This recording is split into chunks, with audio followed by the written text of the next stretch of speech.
C'est une manifestation sans bannière ni slogan. Devant le siège du comité d'enquête de Kazan, la capitale du Tatarstan à 700 km de Moscou, ils sont venus dénoncer en silence les exactions de la police. Violence, meurtres, torture, viols, tous ont été confrontés de près ou de loin aux violences des forces de l'ordre. Ils ont ouvert une enquête contre moi et ils ont cherché à me faire interner dans un asile. Et voilà les traces des coups qu'ils m'ont donnés quand ils ont essayé de m'emmener à l'hôpital psychiatrique.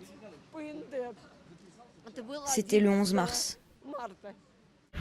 Le scandale a éclaté quelques jours après le décès d'un homme violé avec une bouteille de champagne dans ce commissariat. Une enquête a été ouverte, la police parle d'un cas isolé. Les gens doivent faire confiance à la police. Il ne faut pas tirer de conclusion générale à cause d'un seul cas honteux.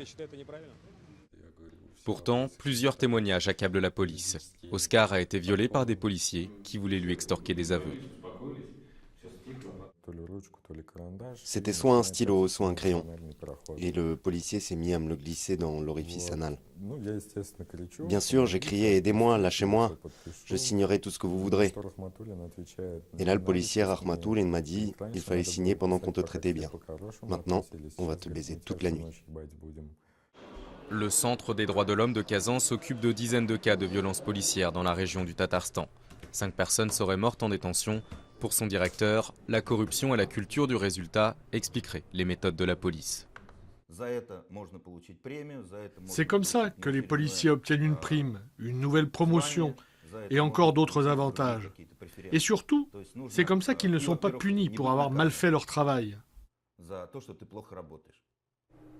Selon plusieurs ONG, toutes les régions de Russie sont touchées par les violences policières. Les rares personnes qui osent les dénoncer sont victimes de représailles.